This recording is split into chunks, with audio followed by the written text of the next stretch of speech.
Good morning.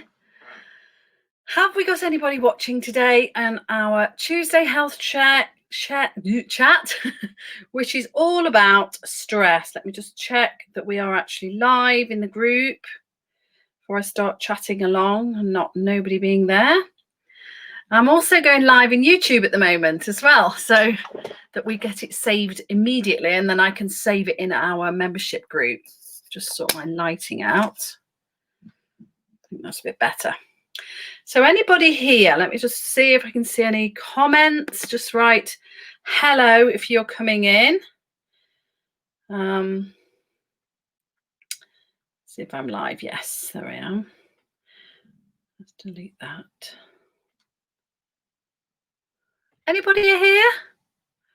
Ready to talk about this huge subject? It's quite intense. Good morning, Wendy. I can see Wendy's here. Anybody else? Hi, Joe. Hi, Jill. I don't know if there's anybody else coming in. So I'll crack straight on because I've done another presentation. There's quite a lot of little visual things I wanted to go through. And I think this topic is quite apt at the moment as the second wave of coronavirus is starting to become real. I find that, there's quite a lot of feelings around. Hello, Anne. Good morning. Anybody else coming in? Let's have a look. So I've got Wendy, Joe, Jill, Anne, and Anne. Two Annes. And Gillian Jones is here, and also Gillian Denton. Good morning. All right, so let's crack straight on then with this presentation. It's all about stress today and stressors. Now, the 40-plus woman's body is so much more stress reactive, and we've talked about this before. It's to do with the hormone cortisol and how it's affecting your other hormones. Obviously your other hormones are affected because of the estrogen decline, and it's affecting that cortisol, so it becomes so much more reactive. You're more reactive anyway. And also the liver plays a huge part in menopause and beyond, because it's needing to detox your body all the time. And because there's lots of hormones that you don't really want, because your body's trying to make a different kind of estrogen all the time, it's swimming around your body and it needs to get rid of it. So the liver's working hard to get rid of those estrogens that it doesn't want. And so therefore the liver is compromised at this time as well. So there's quite a lot going on here. We need to make sure that liver is nice and clean. First of all, let's have a look. What is stress? And this is the actual definition. It's the non-specific response of the body to any demand for change. And that can be in all sorts of ways. We're going to talk about all sorts of different stresses today, because, like I say, we are more susceptible to stress now that you're in this age group. So we've got positive stress, and when you feel stimulated to deal with the situation. So you do need some kind of stress in the body to allow that to happen. And your body is adaptive to that. It does want some positive stress. But then you get the negative stress when you feel threatened or not able to control a situation. And this isn't just in your mind, this is also in your body. So your body, if it cannot deal with all of the estrogens that we don't want in our bodies, it reacts, and it becomes a negative stress. It's so we'll move on to the 4 different types of stress here. So we're going to talk about these 4 things. So you've got environmental, you've got food and drink, airborne toxins, and also your mental health. Now they all work together, and we're going to look at each of these, and some of them are completely practical. And the big one is the mental health, because you think you're coming to this talk and you're going to just talk about mental health, but it isn't just about that. It's about all of these other things that are playing a part in the stress of the whole of your body, and therefore the stress of your mind. Like we always talk about, mind and body work together in harmony, hopefully, but also sometimes, you can rub it up against each other. So let's do the easy ones first. And the first one is your airborne toxins. Now, these are uncontrollable because they're in the air and you can't really control them. So these are things that you're breathing in generally. And the smoke, obviously, is one. In gone are those days when we used to be in the pub and the smoke, everyone was smoking and you were breathing in their smoke. Oh, incredible, really, is it, when you think about it? But paint and glue fumes. There's asbestos. That was a big one, wasn't it? And it really did, damage people's lungs. Cleaning products have huge amounts of stuff in there, chemicals that can be, detoxifying for our bodies. Molds is a big one. Now, there's huge studies out in the States at the moment about mold in your house and how it affects your body and how it can actually lead to disease. So mold in the home, you're breathing it in. It's these little airborne molds that aren't great for us at all. And then general air pollution. Now, you can't really do anything about this if you're living in a city or a town and there's lots of cars going by. Obviously, this is always in the news, this environmental issues, and they are being worked on. But these are things you can't actually control. So they're there in the air, and this is what your body has to deal with all the time. And if you think, you go back to your grandma's era, and she would not have had most of those, or she may have had smoke. That would be the biggest one. But all of those other things she probably didn't really have. She might have had a bit of mold. But these are new to our bodies. So this is probably in the last 50 years that our bodies have had to adapt to control, looking on how to detoxify our own bodies. So you're breathing something in and it's going to toxify your body. And your liver has to work really hard to get rid of it in whatever way it can, in all of the ways that we expel toxins in our bodies. So that's, you can't really do much about those. These are a bit more controllable. And again, nobody talks much about this in the UK, but in the States, there's lots of information and lots of studies out to say that this can really make a difference to our body. So smoking itself, obviously, you can control that. You can stop smoking. So if you're inhaling something and it's going into your lungs, your body has to process that because you're putting it into your body, and it has to get rid of it because it is a poison that you're putting into your body. Now, these are unusual ones. The shampoos, your skin products, your toothpaste, all of the things that you put on your skin. And you might think, oh, that's fine, but have a look at what's actually in these products. And they are quite chemical heavy.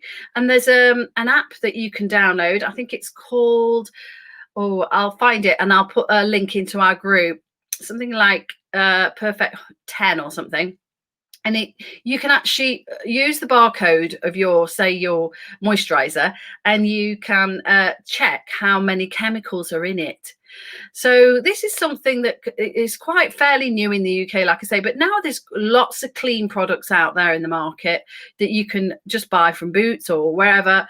I actually use Tropic and I use Neil's Yard, and these are completely paraben free and all the chemical free. I mean, it's tiny. You think it's micro, but these little micro things can make a difference. Toothpaste is quite difficult to get hold of in the organic sphere. You can get these like little powders that you can use. But let's look at these other things, the microwaves. Now, that's been talked about for a long time. Where is your microwave in your house? And do you stand by it when it's on? Again, I'm not so sure. There are studies being shown, but they're not conclusive. So that's just one that I've put in there as an idea of a thought. And then your electromagnetic fields from your mobile phone. Again, lots of chatter about this, lots of controversy. So just interesting just to think about those things. And I want you just to highlight those in your mind. So these are controllable things. If you think about the shampoos, the skin product, you can straight away could change those. Next time you need to rebuy the clean versions. It was highlighted to me when if you have a cold and then someone said put Vicks vapor oil on your feet and it will stop you coughing in the night, and it really works. And you think, how on earth does that work? Obviously, it's being absorbed through the soles of your feet and going into your body and your system, and it's helping you. So incredible, isn't it? If you think of something that you put on your skin. So think about that. It's a really interesting concept, but it all goes part and parcel with the stress of the body. If you're putting chemicals in your body, you are stressing it, and it needs to do something about it. The other thing that I haven't put on there, I want to just highlight, is excessive exercise is also a stress on the body. And this is a big thing we talk about in the 40 plus woman, that don't over exercise. Exercise, all as it is also already a stress on the body. And to actually adapt your body, you need to stress it. Like we talked about last week about bone health, you need to stress the bones to enable those osteoblasts to actually form. So stress is a good thing for the body to progress and to get it working better and to get it more efficient. However, there's a fine line, and this is the tricky bit, to know your own body and how much you're overdoing it. So if you say, I would say 7 days a week is definitely overdoing it at the 40 plus woman. And the woman who has exercised all her life for 7 days a week, you know, running up to 40 plus, she's going, well, I've always done it, so I'm going to continue.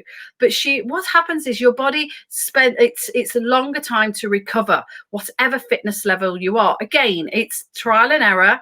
It's all very personal to you, and it's all about you knowing how far to push your body and knowing when you need a day off and not feeling guilty when you do have a day off. Because I do find this sort of real fit women who are amazing, they're like really going, they feel guilty for stopping for a couple of days. I have a friend of a friend who is this person, and during lockdown obviously she couldn't go to the gym, and she really did stress her out just not going.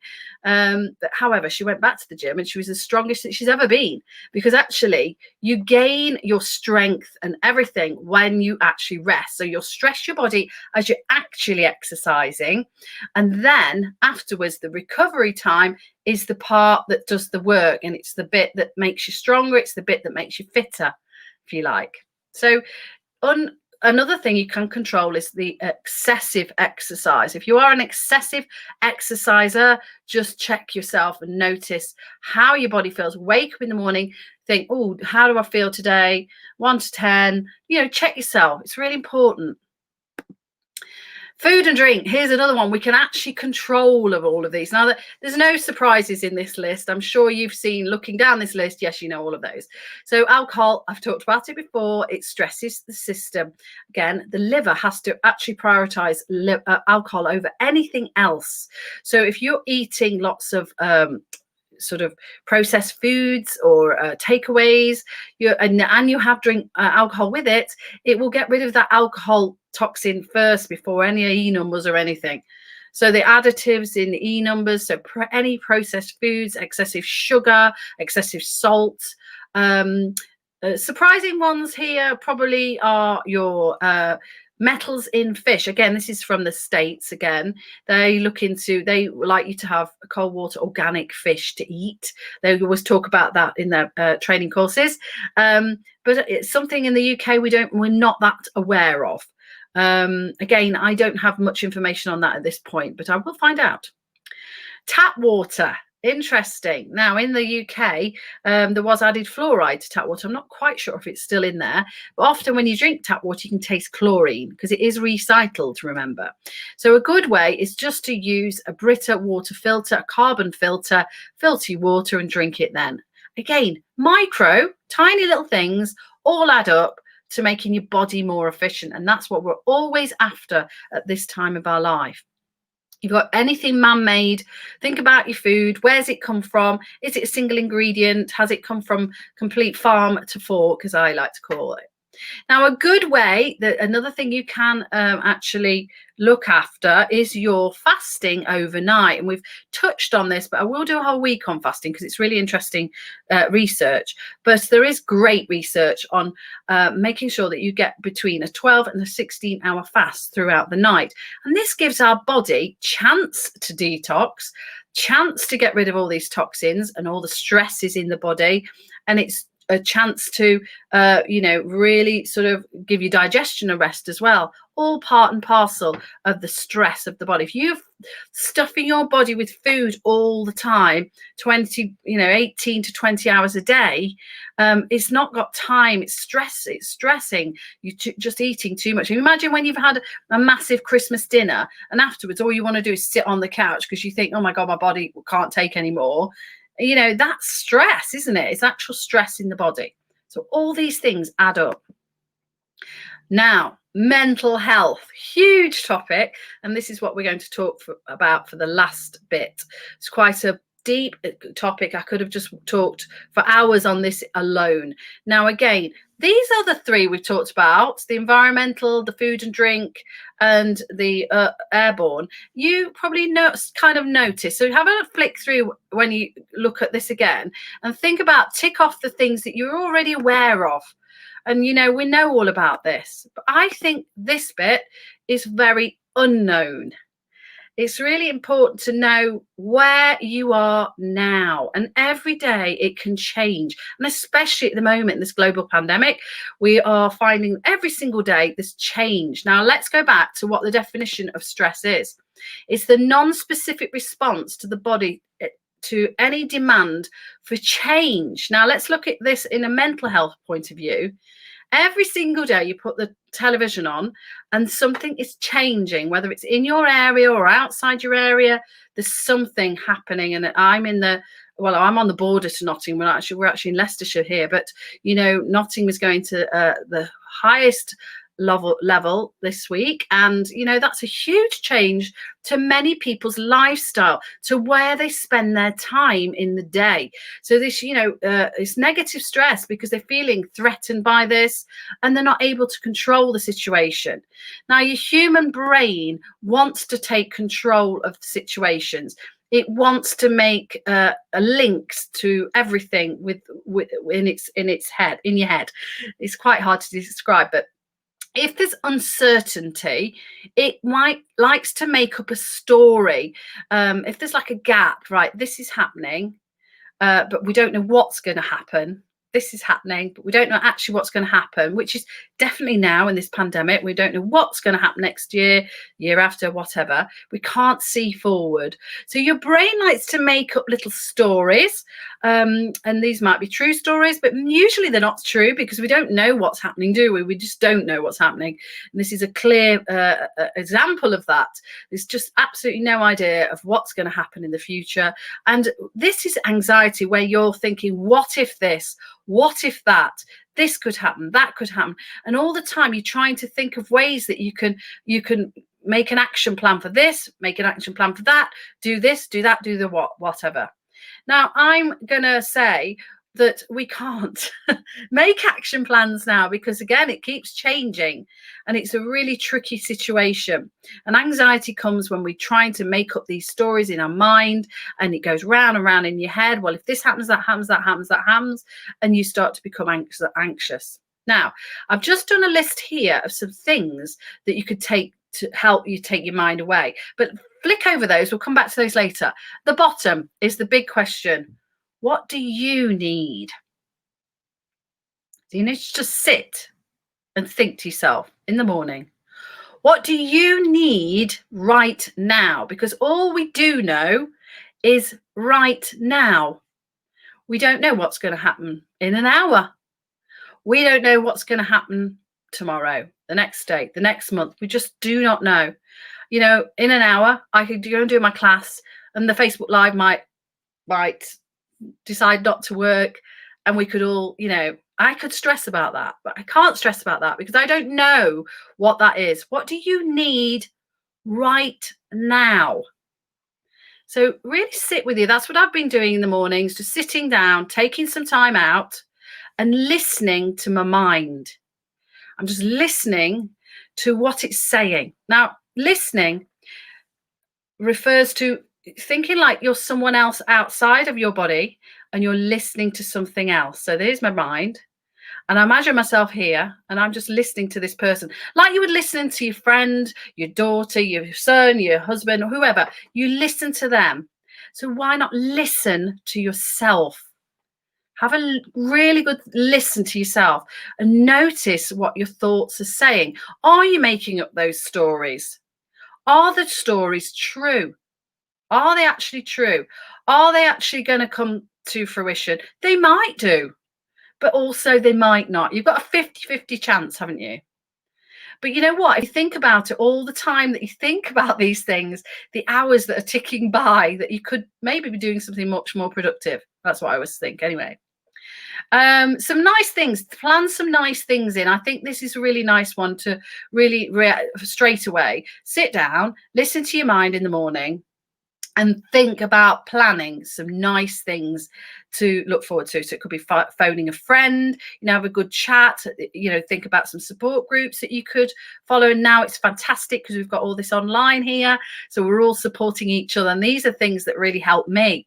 I've put exercising on number 2 because exercise, going back to the practical things, your physiological body, so your body itself, if you move it and you change its state. So if you're sitting on the sofa all day, worrying, like fretting, stressing, and your body becomes much more in a closed posture, if you move your body and start to just get some blood flow going through your body, it actually does physiologically change the state of your mind and how these thoughts are going round.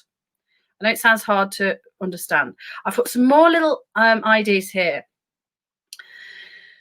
You want to try and control the controllables. I've spelled that wrong. Let me just get rid of that A. There we go. Is that right? Anyway, there's 3 things also by moving, changing your state. Singing can make a real big difference. And I've been in the car and putting on the 80s, absolute 80s or whatever it is, and just singing, because there's always a tune that the tune, the words to, and it's really good. Laughing is amazing. Get on YouTube, put up your best comedian that you love.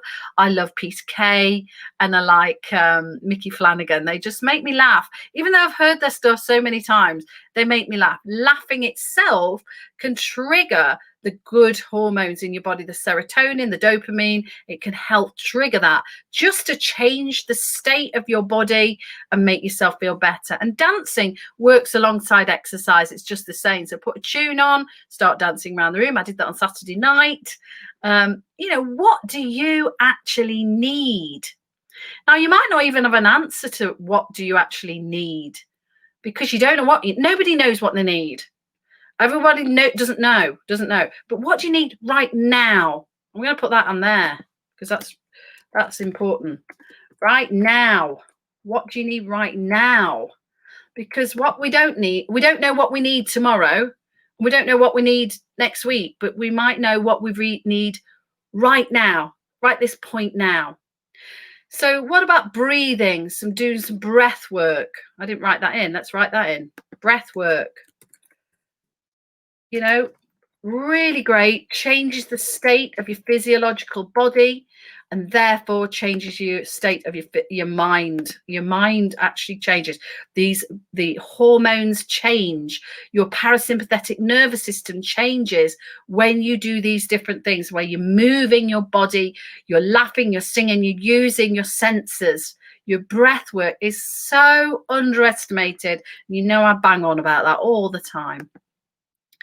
Now, there's some points to remember if you are feeling stressed. Firstly, let me go back. What is it in your body that feels stressed and how does it come into your body? So are you feeling like nervous tummy? Are you feeling, some people actually shake. Some people feel like they go to the loo more. Is it coming out in your body? And if it's coming out in your body, you really are into that stress state. So your body's actually reacting to your mind thoughts in the mental health bit. But it could also be those other things we talked about, those practical things earlier. You never know. So that's why I always do those, because that covers my back, get rid of all of those toxins. So I've got the best chance of working on this bit, because working on your mental health is like working on your physical health. So you might exercise your body 5 to 7 times a week. I don't know, hopefully 5, just need 5, that's all. But how many times do you work your mental health? your mental exercises. When do you actually do this work? Do you sit down and think, what do you need right now? Now, 2 points to remember. It's okay to feel scared. It's all right to feel uncertain or curious because it's normal. And this is definitely in the brain when they've done the brain scans and everything that looked into this, lots of research. It's actually innate into our human body to feel uncertain, scared, and curious. In fact, it's its default. It's always in this state. So if you think of Cave Woman and she has to go and run after she has to go and hunt her gather, or her husband does that. I don't know how it works, but basically they're always on the lookout for something that's going to frighten them, something that's threatening them. And so the human psyche has not evolved. So it's okay to feel scared, uncertain, and curious, whatever.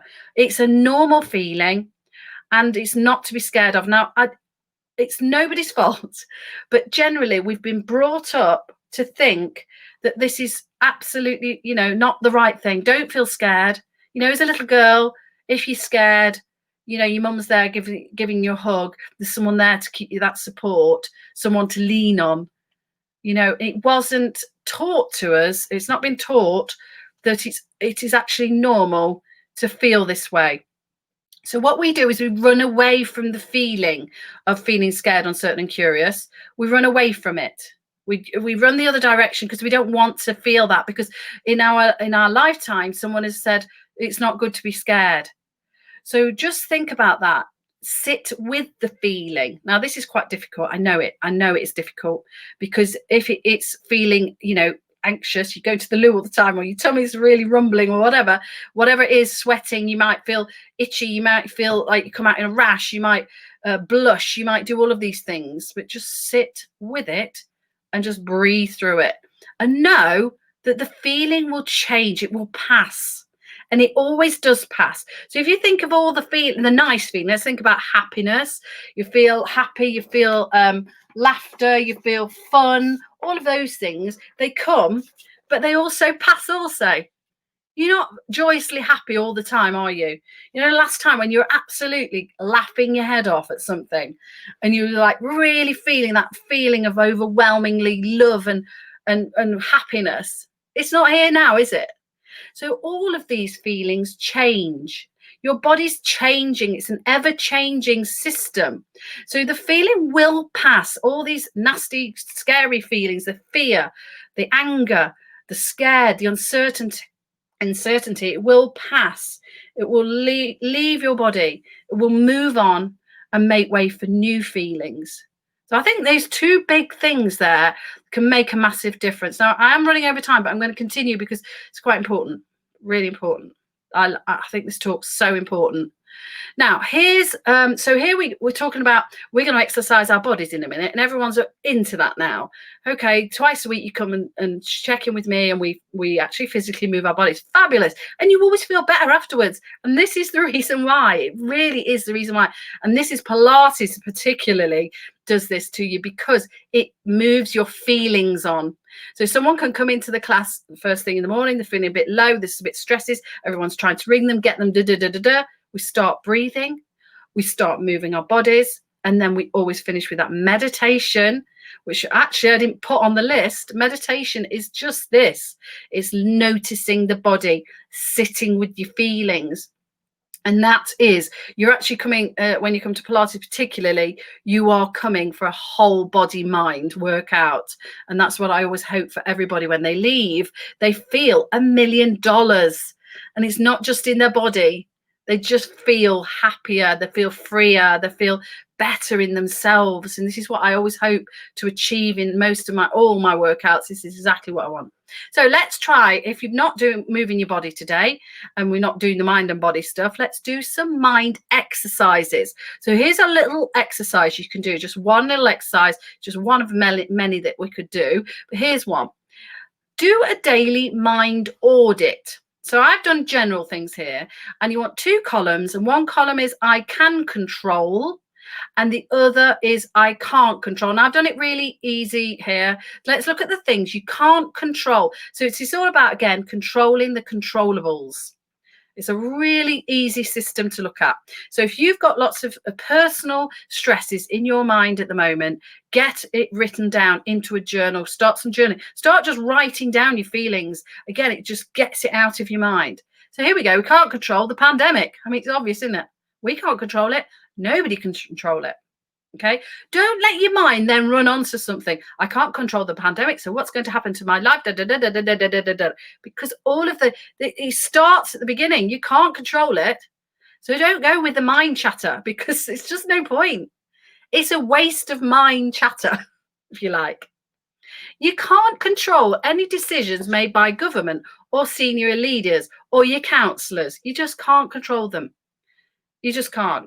Someone might go, well, you can. You could vote them in. Well, we haven't. We're not here now. We can't do that right now, can we? What can you control right now? If you're someone who gets road rage, you can't control traffic jams or the way other people drive their cars. You just can't. You can't control other people anyway. That's a big one. You can't control your other half and what he's thinking or what your kids are thinking. You can't control them. You might think you can control your kids, but you can't, especially if they're growing up. If they're growing up in the teenagers or late teens, or like mine in the 20s, still living with us, you want to control them, but you can't. They've got their own minds. And they should have their own minds, and I really want them to have their own minds. If you're going to try and control your kids, they're always going to be looking to you to control their minds. So if that's what you want for the rest of your life, then that's fine. But think about it. You cannot control anyone else, only yourself. You can't control the microeconomic impacts. You can't control how this is going to affect us nationally or internationally, worldwide, economic. We can't. Don't think about it. There's no point. All you can control is you. You can't control other people being ill. So if you've got other people around you becoming ill with the virus or whatever, unfortunately, we just cannot control it. You can support them. You can be there to help them in any way that you can, but you can't control it. Let's have a look at the things you can control. You can control watching what news you watch on the TV. And I think this is a huge one. Your mindset will completely change. I've trialed this myself. A few days of not even putting breakfast telly in, which I normally love, not putting it on at all. And instead putting YouTube on and putting some comedy on YouTube. And it makes a massive difference. Sit with yourself, think about your feelings in the morning, make a list of the things that you want to do and what you can control, and get on and do them. You can control how you move your body and how and when you breathe. We've talked about that. You can control the food that you put in your body. You can absolutely go shopping and buy any food you want. There's no, this is the beauty of being in this society that we live in. We can eat anything we want. So you have that in your control. So nourish your body, put great food in it. Maybe if you are in lockdown and you're spending more time at home, get some new recipes out, try some different foods, try that. It'll change your mind. It'll take it to another place. You can control how you react or communicate with people. Now, I think this is a huge one at the moment. I've noticed quite a lot of stressed people around me. When you learn this stuff, you really look around and you go, oh, she looks stressed. Oh, I can tell by what her body, what your bodies are doing, and how you feel stressed. You can react. They can react because their body's showing it. They're more likely to snap at you. They're more likely to say things they probably don't really mean. It's just your animal brain talking, and this is what happens when you're in that stress state. Your mind just jumps to that animal brain and it reacts. So it will notice that straight away, and that will happen. But what you can do as a person who feels a little bit more in control is you can react in the better way to those people. It's hard when someone's barking at you like that. You want to bark back like a dog, isn't it? But just breathe, think, take time, and then go, I can see why she said that, because she's stressed out. You know, you can stop, take a bit of time out, and then react in the way that you need to help her, and also to help yourself. If you snap back at people that are snapping at you, it makes you feel awful as well. So you've got two people who feel awful as well. And you can control how to choose and spend your day. How are you spending your hours? Are you spending your hours with the television on news channel all day, waiting for that news that your brain's been going, well, if this happens, this happens, this happens, this happens. And then you can tell to your friend, well, I told you that would happen. I mean, is that what you're doing? Because that isn't really, I don't know, it's not productive. It doesn't feel good. It doesn't feel good in my body to do that. And you know how it is. Now, relating this back to this is quite general here, but make it specific to you. So this is what happened to me when lockdown happened in March. Loads of people have said to me, I can't believe I don't know how you're doing all this exercise you've just flicked your business onto online. You're doing so well. It's so brilliant. It's great. You know why? Because I could control it. And this is the way I got my mind around it when it happened, because I also have all of those fears at the first point. You know, here we are in a global pandemic. I'm stuck in Spain. How the heck? You know, going back home, what's going to happen? You know, is my business going to survive? And all of that started running around my head. And then I thought, stop, take a good think, and then go, what can I do? So I did this because firstly, actually, my first port of call was to think that how I could support people. And this is a way that you can look at it. If you can support someone else who's going through stress, it takes it away from you. So you become more of an influencer, you become more empowered from it. And this is one of the first things that I wanted to do. And also I wanted to move my own body because I knew I'd be stuck inside. So this is great. Just share it online with everyone else. Do it with me. So those things, actually, it was totally and utterly personal and really selfish, but I did it because I could control it, and what I can control, I feel better, I feel more empowered. And it also spent a lot of hours in my day setting it all up, and it took my mind off other things that could happen that I have absolutely no control over. So I want you to do this. Maybe do it on a daily basis. If you're feeling anxious, sit down and go, why is it? What is it that's really bugging me? And then write them down and then put them in those two columns. What are they? Now, the last slide is the action plan. So we'll just recap. Try to control what you can control. So that's the physical and the mental. So all those things you can actually physically control, those foods we talked about, have a look at those. And accept the things that you can't control. So we need to accept these facts, because there's a lot of people that aren't accepting the fact that we're actually even in a pandemic to start with. There's lots of naysays about that. There's lots of conspiracy theories. You know, are they doing us any good? Are they useful? Are they useful in your mind? Is it a useful conversation that you're having with yourself?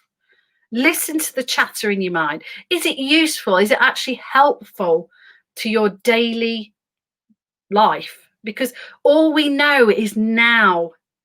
So now if you're chattering on about a pandemic and why it shouldn't be there and what's happening, and you're not accepting the fact that we're actually here, we're now, you know, I'm accepting, I'm here, sat here with a pink t-shirt on.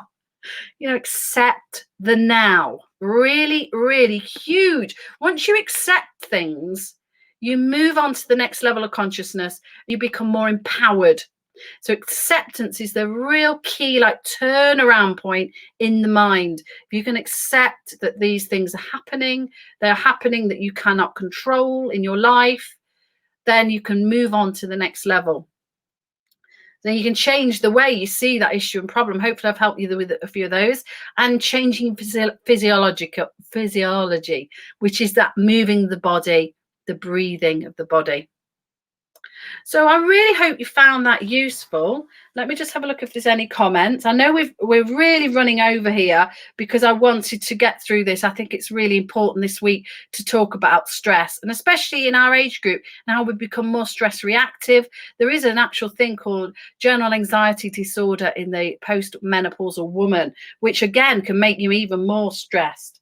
So I've got lots of more people viewing. I'm going to flick over in a minute and go onto my phone and do the exercise. But I hope you really enjoyed that talk. Anne's saying she's got the Rangan Chatterjee book. Yes, Feel Better in 5.